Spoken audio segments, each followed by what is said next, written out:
Assalamualaikum, salam sejahtera. Saya Zulfitri Yusof bersama anda dalam Malaysia memilih hari demi hari dihitung menuju ke 19 November 2022, hari untuk rakyat Malaysia keluar mengundi dan menentukan wakil-wakil rakyat yang bakal pilih di 222 kerusi di Dewan Rakyat.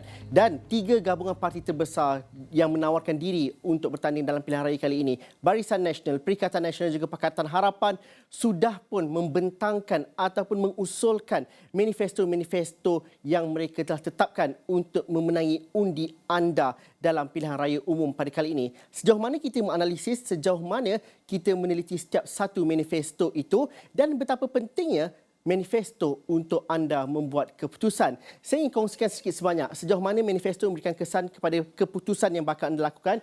Ini berdasarkan daripada kajian yang dilakukan oleh Ilham Center, tinjauan apa yang perlu diutamakan dalam pilihan raya. Apa kata-kata ataupun apa hajat ataupun isu yang paling penting. Adakah manifesto terletak pada paksi ataupun peratusan yang tertinggi untuk rakyat memilih dan juga rakyat risaukan pada ketika ini? Berdasarkan dapatan Ilham Center, sudah pasti banyak kami ulang bahawa isu berkaitan dengan kemiskinan dan juga isu ekonomi yang diutamakan oleh mereka, 79%. Dan manifesto merasa 7% sahaja daripada responden Ilham Center merasakan bahawa janji-janji manifesto perlu ditunaikan. Namun itu mungkin sedikit sebanyak berbeza untuk PRU yang ke-15 ini. Justru itu cerita mengenai manifesto dan juga bagaimana kita meneliti setiap satu daripadanya akan kami bincangkan dalam Malaysia Memilih pada kali ini. Saya memetik dan juga melihat kepada isu manifesto yang berkaitan dengan hal-hal yang berkaitan dengan pendidikan. Barisan Nasional semalam melalui PADU melaksanakan ataupun menjanjikan beberapa perkara yang termaktub dalam payung pendidikan. Antara lain, Barisan Nasional mengatakan bahawa apabila Barisan Nasional dipilih, antara perkara yang bakal dilaksanakan oleh mereka ialah mereka menjanjikan pendidikan awal dan juga pusat asuhan nasional percuma untuk mereka yang berusia 6 tahun ke bawah. Selain daripada itu, Barisan Nasional juga mengatakan bahawa penting untuk pemikiran kritis dan juga perkara-perkara baru dirangka dan juga diajar di sekolah-sekolah.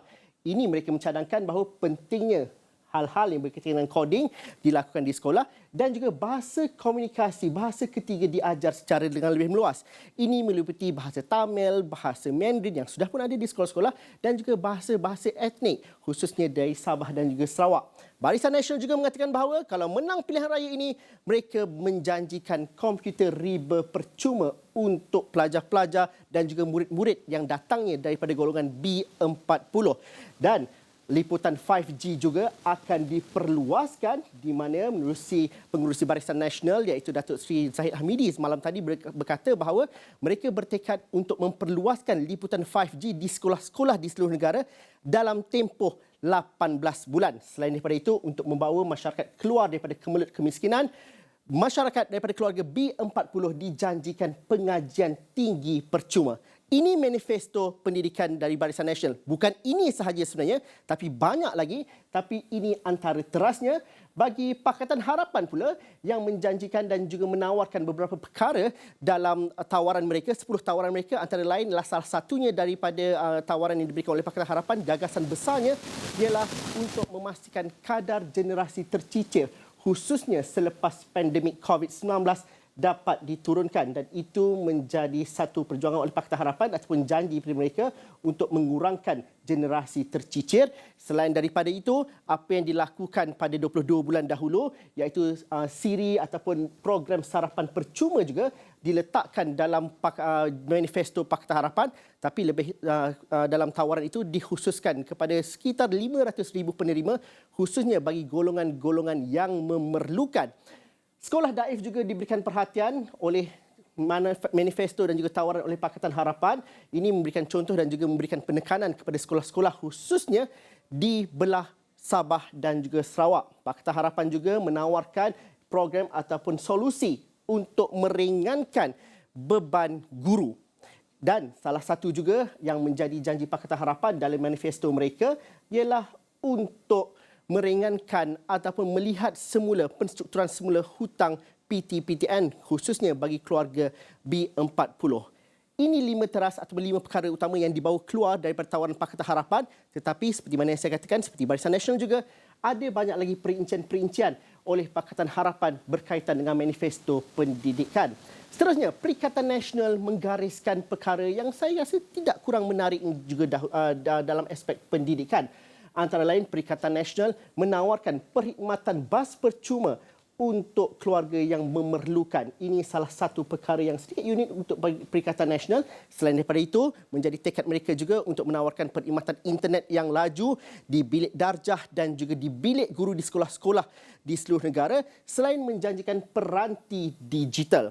Selain daripada itu, guru-guru juga dijanjikan untuk diberikan komputer riba untuk memudahkan mereka melakukan pembelajaran, selain peruntukan 2.5 bilion ringgit untuk penyelenggaraan sekolah-sekolah di seluruh negara. Selain daripada itu, Pakatan Harapan juga meletakkan beberapa inisiatif tertentu khususnya berkaitan dengan sekolah pondok, sekolah tahfiz dan juga ada puluhan lagi yang ditawarkan dalam skop pendidikan. Rakyat mengambil maklum mengenai janji-janji politik, memahami mengenai manifesto ini semua. Tapi sejauh mana ianya realistik dan dapat ditunaikan? Dr. Anwar Ahmad bersama dengan saya di talian pada ketika ini. Dr. Anwar Ahmad mungkin melihat kepada keseluruhan ataupun setidaknya 3 manifesto yang dibentangkan oleh parti-parti ataupun gabungan parti politik utama di negara kita. Reaksi pertama, Dr. Anwar, apa masalahnya pendidikan di negara ini dan sejauh mana tawaran-tawaran ini melihat kepada keperluan semasa ataupun ianya bersifat popular? Reaksi pertama. Terima kasih Zul. Yang pertama sekali saya gembira kerana melihat kesemua parti terutamanya PH, PN dan juga BN telah meletakkan isu pendidikan sebagai salah satu tunjang kepada manifesto mereka. Itu pada saya satu kesedaran yang besar di kalangan kepimpinan politik semua parti bahawa pendidikan adalah satu isu yang serius, yang kritikal, yang memerlukan perhatian penuhnya daripada kepimpinan politik. Itu yang pertama yang saya lihat, Zul. Baik, yang seterusnya, kalau kita lihat secara umum, manifesto ini sebenarnya ditawarkan kepada pengundi-pengundi yang mungkin di atas pagar. Kerana pengundi-pengundi yang sama ada ahli parti ataupun penyokong petegar parti, mereka mungkin tidak melihat manifesto ini sebagai penentu kerana mereka telah pun membuat keputusan. Tetapi manifesto ini pada saya adalah sasaran utamanya adalah kumpulan atas pagar. Dan jika mana-mana parti politik boleh mengenal pasti siapakah sasaran mereka yang berada di atas pagar, saya pasti manifesto itu akan menjadi manifesto yang sangat berkesan untuk tujuan meraih undi. Doktor mengatakan bahawa ini sasarannya untuk golongan atas pagar, golongan yang mungkin tidak ambil pusing mengenai hal politik, tapi akhirnya ini perkara yang paling mendasari mereka, realiti mereka bahawa anak-anak mereka terpaksa menjalani PDPR ketika COVID-19 dan juga polisi-polisi yang tidak menentu apabila kerajaan bertukar, polisi juga bertukar dan sebagainya. Justru bagaimana pada pandangan doktor melihat kepada respon guru-guru, para pelajar dan juga golongan ibu bapa, bagaimana pentingnya manifesto parti politik apabila kita bercerita mengenai hal-hal yang berkaitan dengan isu pendidikan? Kerana isu pendidikan itu nak tak nak adalah isu yang sempunya, yang dikongsikan merentasi warna parti politik. Justru adakah parti politik serius ataupun mengambil pendekatan yang popular semata-mata?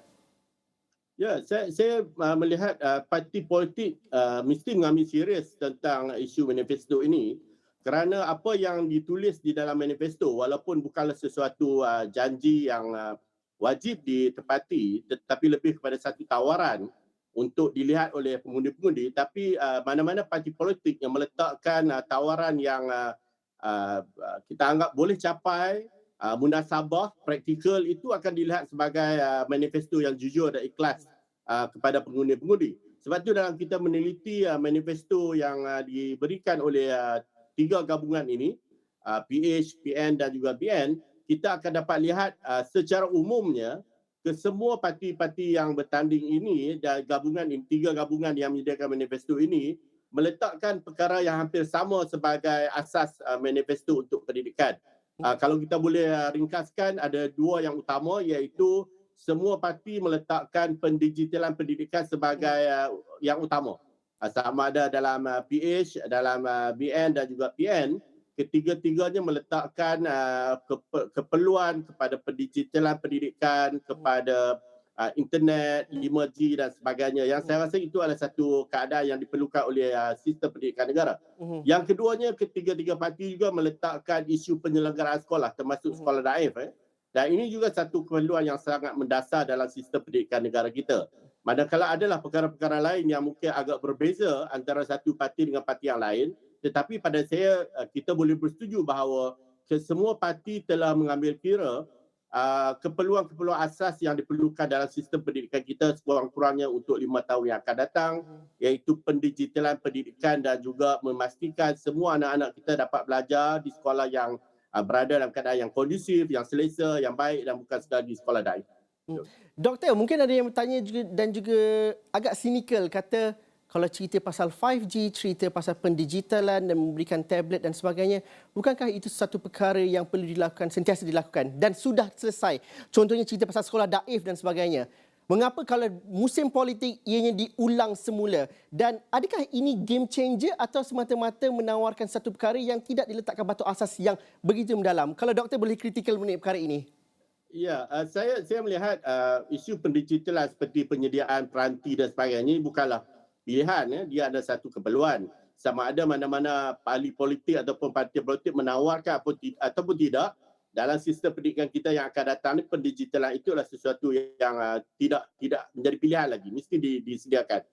Cumanya apabila ada parti politik yang memberikan senarai ini dalam manifesto, ia seperti mempercepatkan proses dan juga meningkatkan perhatian masyarakat kepada kesediaan ahli politik untuk segera melakukan perubahan dalam sistem pendidikan kita. Itu sahaja. Jadi pada saya itu bukanlah satu janji yang sangat berbeza. Ia adalah satu janji yang mau tak mau kita akan sediakan juga pada waktu yang akan datang.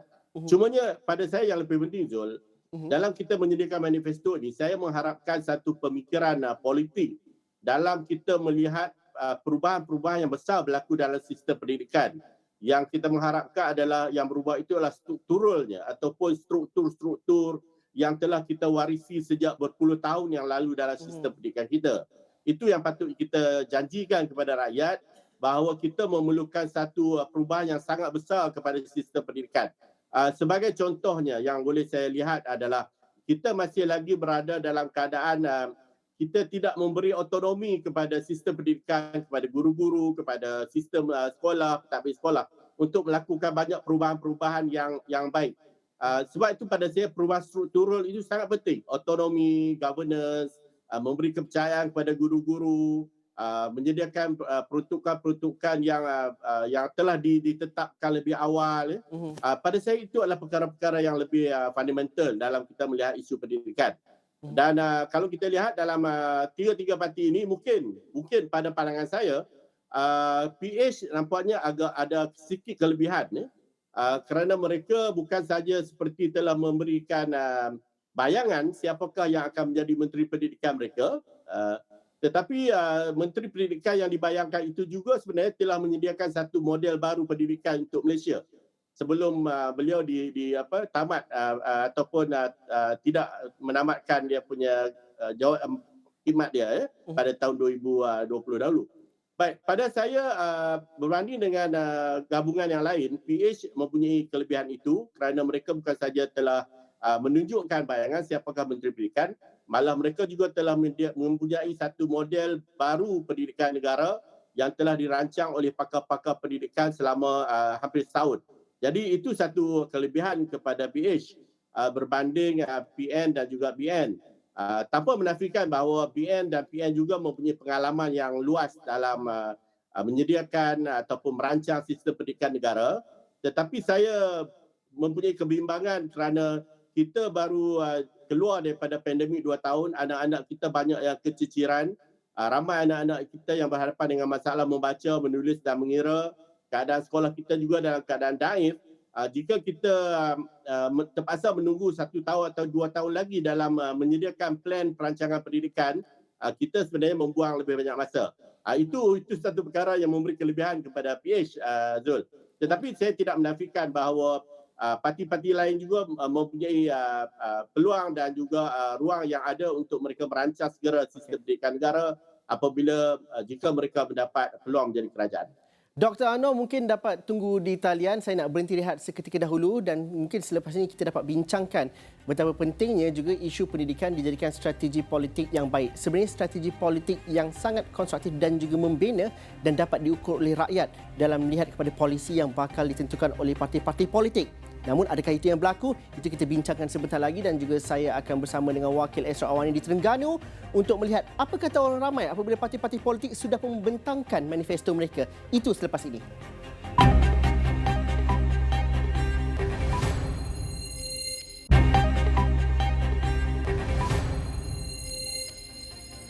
Parti-parti politik kebanyakannya kalau dilihat secara umum, 3 gabungan parti politik terbesar sudah pun mengumumkan manifesto mereka. Sejauh mana pentingnya manifesto untuk rakyat membuat keputusan? Melalui tinjauan yang dilakukan oleh Ilham Center, mereka mengatakan bahawa sebanyak 7% daripada rakyat Malaysia kebanyakannya mengatakan bahawa manifesto itu penting untuk ditunaikan, tetapi mereka melihat kepada isu-isu ekonomi dan juga kos sara hidup yang lebih dominan.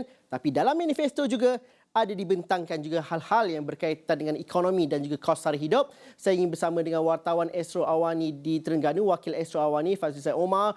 Faz, mungkin dapat ceritakan apabila jumpa dengan rakyat Terengganu, orang ramai di Terengganu, mereka peduli tak mengenai manifesto ini dan juga apa respon mereka mengenai manifesto ini? Kalau dapat dikongsikan cerita dari Terengganu.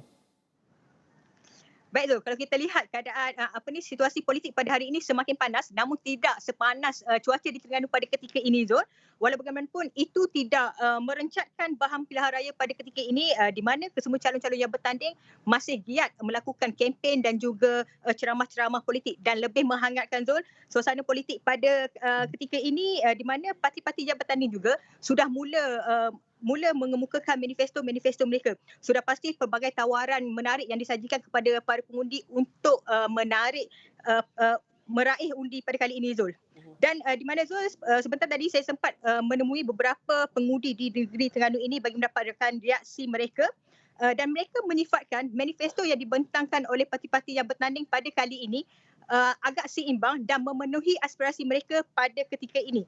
Apa yang mereka melihat tawaran yang menarik itu seperti pemulihan ekonomi, peluang pekerjaan, kos sara hidup dan juga sektor pendidikan. Sudah pasti perhitungan yang bijak juga akan dilakukan oleh para pengundi di negeri Terengganu ini bagi memilih parti mana yang akan dipilih mereka pada 19 November nanti, Zul. Namun dalam pada masa yang sama, mereka turut berharap manifesto-manifesto yang dibuat itu bukan sekadar gula-gula politik dan mereka mahu ianya dapat dilaksanakan oleh kerajaan yang bakal dibentuk kelak, Zul. Sebelum itu, Zul, kita dengarkan dulu apa kata mereka.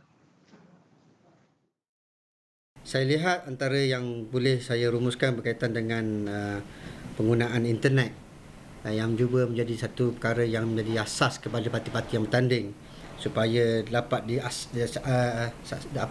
dinikmati oleh semua golongan pihak. Dalam masa yang sama, penekanan kepada program ataupun PTPTN juga dilihat diberi penekanan oleh semua parti yang bertanding kali ini dengan pendekatan masing-masing. Kita berdoalah supaya mereka menunaikan semaksimal mungkin janji-janji telah dilaksanakan. Dari segi manifesto yang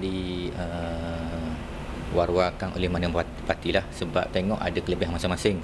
Soalnya ada yang memberi peluang pekerjaan sehingga 1 juta peluang pekerjaan ataupun memberi bantuan-bantuan terutamanya orang muda tau, bantuan-bantuan kepada IPT. Jadi isunya apa yang dijanjikan mesti ditepati. Melihat pada manifesto yang telah diutarakan oleh setiap parti komponen ni, memang dari segi pendidikan, sosialnya, kos sara hidupnya memang menarik dengan tawaran-tawaran hari ini. Memang betul-betul menarik. Tapi hakikatnya, adakah mereka dapat laksanakan janji-janji tersebut? Sekiranya dapat dilaksanakan, alhamdulillah. Baik, Zul, itu antara pandangan dan juga pendapat daripada penduduk di negeri Terengganu ni, Zul. Sudah pasti mereka mengambil tahu dan cakna dengan manifesto-manifesto yang telah dibentangkan oleh parti-parti yang bertanding itu, kerana itu adalah yang diharapkan oleh mereka. Apatah lagi sebelum ini mereka juga telah berdepan dengan pelbagai cabaran termasuk kos sara hidup dan sebagainya, Zul. Dan sudah pasti janji-janji itu ditagih oleh pengundi-pengundi di negeri Terengganu ini, Zul. Okey, terima kasih Fazil Zaid Omar. Katanya cuaca panas ya di Terengganu. Kita risau juga kalau hujan dan banjir. Terima kasih atas cerita itu. Saya masih lagi bersama dengan Dr. Anwar Ahmad dari Fakulti Pendidikan Universiti Kebangsaan Malaysia UKM. Kita bercerita mengenai bagaimana manifesto pendidikan yang ditawarkan oleh parti-parti politik. Kalau dapat kita rujuk kepada skrin sentuh kita, manifesto kalau dibandingkan antara tiga parti politik ataupun tiga gabungan politik besar, di mana Barisan Nasional menjanjikan pendidikan awal dan juga asuhan percuma di bawah mereka yang berusia 6 tahun, komputer riba percuma, liputan 5G di sekolah-sekolah dan juga di seluruh negara, pengajian tinggi percuma, kalau Pakatan Harapan menjanjikan sarapan percuma untuk golongan memerlukan dan juga menurunkan kadar generasi tercicir, Iltizam juga untuk menyelesaikan masalah sekolah daif, meringankan beban guru dan juga menstrukturkan semula hutang PTPTN. Perikatan Nasional menjanjikan bas sekolah percuma, internet laju, peranti digital dan juga komputer riba untuk guru dan juga peruntukan 2.5 bilion untuk membaiki dan juga menyelenggara sekolah. Dr. Anwar Ahmad mengatakan bahawa tadi bagaimana kita melihat isu pendidikan ini perlu lebih berani dibawa oleh ahli-ahli politik, tidak diletakkan kepada dasarnya sahaja bahawa saya tekad untuk menyelesaikan masalah sekolah, masalah pendidikan dengan menyediakan 5G dan sebagainya. Bukankah ahli politik perlu lebih tampil dengan iltizam dan juga peka dan juga arif mengenai isu pendidikan? Adakah itu Dr. Anwar lihat dibicarakan, didebatkan dan juga dihujah? Kerana akhirnya nanti hal berkaitan dengan pendidikan adalah hal yang mendasari dan juga merisaukan masyarakat terbanyak dan juga kelompok teramai, iaitu mereka yang berada sebagai pengundi atas pagar. Pemerhatian Dr. Ahmad, bagaimana isu pendidikan dibicarakan dan juga didebatkan secara serius ataupun masih lagi mengambilkan isu pendidikan sebagai sentimen popular semata-mata?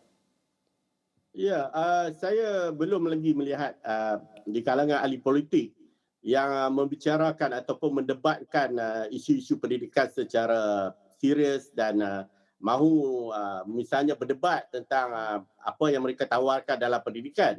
Sebab pada saya dalam kita membangunkan pendidikan negara, kita berhadapan dengan kos yang ataupun peruntukan yang terhad.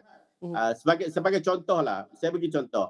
Apakah benar kita boleh menyediakan peranti untuk semua murid-murid di sekolah seperti yang ditawarkan oleh ada parti yang menawarkan begitu? Sedangkan kalau kita ambil kira, ia melibatkan antara 7 hingga 8 bilion ringgit untuk menyediakan peranti begitu.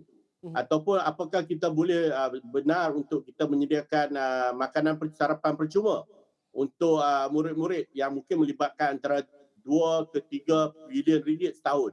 Ataupun kita menyediakan bas percuma ataupun kita menyediakan berbagai-bagai kemudahan yang dikatakan sebagai percuma itu.